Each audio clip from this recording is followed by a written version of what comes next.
What up, bitch boys? This is your Commissioner Steven Beaver. This is your Crow Fantasy League 2022-2023 recap / outlook. And let's get into it. All right, coming in at number 10, Jibby Marley, finishing dead last in the league this past season. He started off 1-5 the first 5 games of 2022. Would go on a 3-game win streak to have some hope, but unfortunately would lose the final 5 games and miss the playoffs in almost over 6 years. His best pick was Justin Jefferson, if you see on the screen here. Man, he had a crazy catch last year. Unfortunately, every other pick that he made was basically not a good pick. With injuries and just underperforming players, it was not a good season for Coach Jibby Marley over here. Coming at number 9, we had Chris the Goose. Chris could never get a winning streak going and did not have a single 2-game win streak all entire season. Multiple losing streaks, but not win streaks, unfortunately. It was just another bad year for Mr. Chris the Goose here, unfortunately. But he did have a pretty good pick with Dameon Pierce. It was a really strong pick last year. The rookie running back from Houston, big yardage early on in the season, helped this team out to do at least a couple wins here and there. And, of course, his worst pick was round 6 and 7 with Elijah Mitchell and Rashad Penny. Unfortunately, back-to-back picks, bad injury-prone type running backs that just made this team not that great. He hopes to bounce back next year and make a name for himself and get back in the playoffs once again. Coming in at number 8 was Jack, Tan, and Juice, Mr. Matt Monty himself.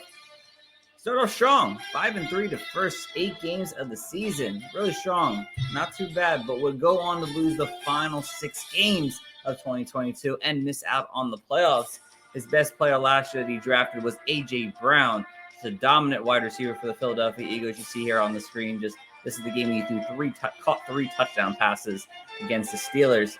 Clyde Edwards-Helaire was unfortunately his worst pick in round 6, a player that only played about 6 games last year and was injured for most of the season.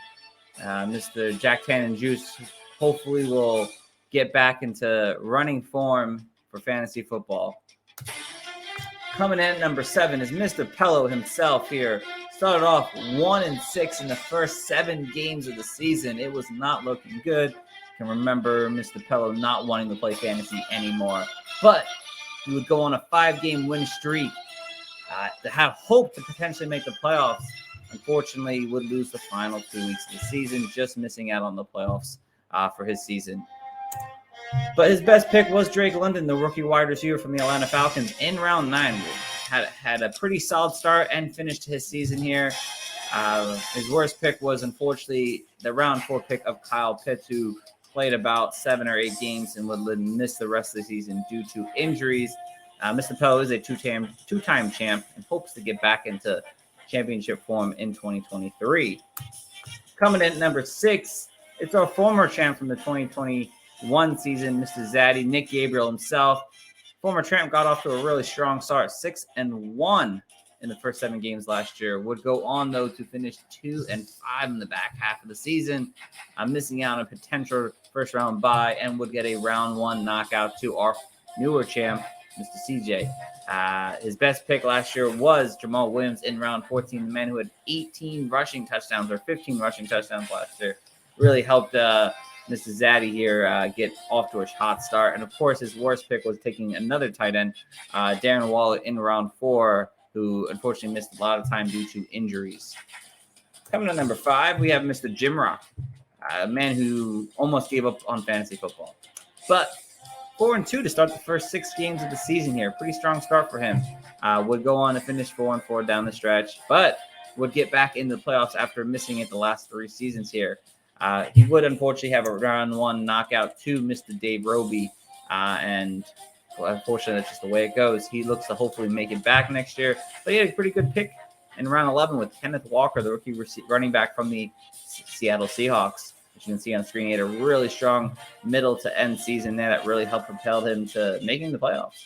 And of course, Antonio Gibson was his worst pick in round 6, unfortunately, just dealt with injuries with him and just never performed to the level of the round 6 pick. Coming on number 4 is your commissioner yourself, Mr. Steven B.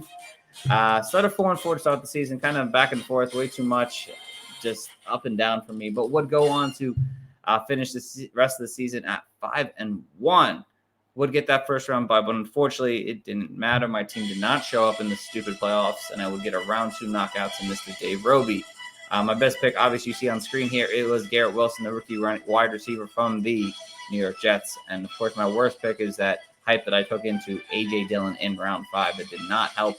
Probably didn't start most of the season for me. So, but hopefully to make it back next year. It's been a while since I won a championship. I'd like to win one, so we'll see. Coming at number 3, we have Basement Lou Amoruso himself. 6-1 to start the season. Franchise record best. Would manage still to go 4-3 down the stretch and get that first round bye and the number 1 seed in the playoffs. Unfortunately, he would not have much celebration in terms of the playoffs. He would have a round 2 knockout to Mr. CJ Haynes himself. His best pick, though, was Josh Jacobs. Really helped his season out there. A guy who was won in round 6, but finished as a top 5 back in fantasy. Hopefully, he learned at some point not to take 2 quarterbacks in the first 7 rounds. He could have used one of those picks to help him maybe make it past the second round of the playoffs, but maybe that's an extra thing he needs to learn. So hopefully he can make it back. He is one of our few champs that have not made the finals ever. So, all right, over to number 2, Mr. D Ropes himself here. Man, he had another crazy season himself here. Starting the season off as 1-6. Man, that was tough to come back, but he would fight back for a 6-1 record, securing that 6th seed. He would make it past the first, he'd make it past the second, but he could not make it past the finals once again. Another finals trip for him that finishes in a loss, unfortunately, to Mr. CJ Haynes. As you can see there, his best pick was Devonta Smith, a hometown boy of his from the Philadelphia Eagles in round 10. Fortunately, his worst pick was Javonte Williams in round 2. Got injured after the 3rd game of the season here. Definitely did not help early on in Mr. Roby's season, unfortunately. And, of course, coming in at number 1, we have the champion, Mr. CJ Haynes. Started off 4-2 the first 6 games of the season, would finish off on a 4-4 back half, would win the first round, would win the second round, and would win the finals and be our second 2-time champion here. His best pick was in round 8 with Tony Pollard, who finished as an RB1 in 2022. And his worst pick was Allen Robinson, but didn't matter. Round 6 pick, the man won the finals. Now CJ Haynes is the man to beat in 2023. So hopefully he is looking to potentially be the first person ever in our league to go back-to-back champions.